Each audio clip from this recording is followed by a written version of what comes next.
আজকে আমার ভাইয়ের বার্থডে, তো তারই হচ্ছে মেনু তোমাদের সঙ্গে আমি শেয়ার করব যে আজকে কি কি রান্না হলো। তো প্রথমেই দেখতে পাচ্ছ সাদা ভাত, একটু আগে নামানো, গরম গরম।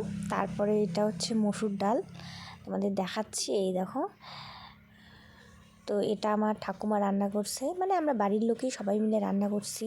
এই যে ঘন্ট, এটা একটা নানা রকম সবজি দিয়ে, মূলা, আলু, বাঁধাকপি, বুট, তারপরে গাজর সব কিছু দিয়ে মিশালি একটা ঘন্ট। তারপরেই আছে এই যে মাংস, এটা হচ্ছে পোলট্রির মাংস। তো এটা আমার জেঠিমা রান্না করছে, মানে আমরা সবাই ভাগ ভাগ করে রান্না করছি।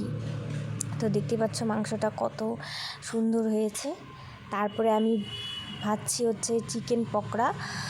তো হচ্ছে এখানে একটু ময়দার পরিমাণটা বেশি হয়ে গেছে, তার জন্য মানে অতটাও টেস্টি হয়নি খাইতে, তো খাওয়া যায় এরকম হয়েছে। তো তারপরে এখানে আছে পাঁপড় ভাজা। তো এই পাঁপড়টা আবার ভাজছে আমার মা, মানে বললামই তো একদম সবাই একটু একটু করে কাজ করছে। তো এইদিকেও আমাদের সব কিছু রেডি, শুধু এখন কেক কাটার অপেক্ষা। তো অল্প স্বল্প করে একটু সাজিয়ে নিলাম। তো এখানে কেক, অল্প মিষ্টি, পায়েস, পুরি সব কিছুই রেডি। তো সবাই চলে আসলেই হচ্ছে কেক কাটা স্টার্ট হবে। তো দেখো কেকটা একদম চকলেটি, একটা সুন্দর একটা কেক। তো বুনু গেছিলো মাথাভাঙা, ওখান থেকে নিয়ে আসছে। তো ভাইয়ের অতটাও পছন্দ হয়নি কেকটা, তো এখন আনছে, তো কাটতেই হবে। মানে দেও ক্যারাস দর নেবি না ক্যারাস দেওয়ার লোক নাই লোক আছে এমন লোক তাহলে আবার বেশি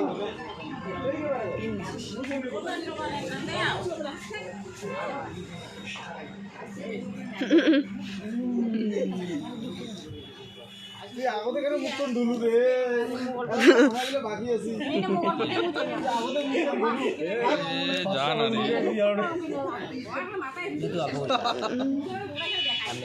জানা আন্টি করে নি বাচ্চা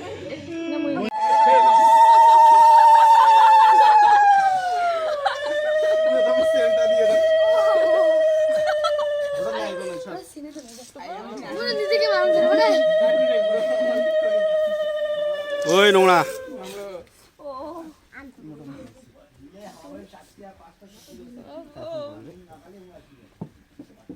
কি নে দোনো ভাই দেশ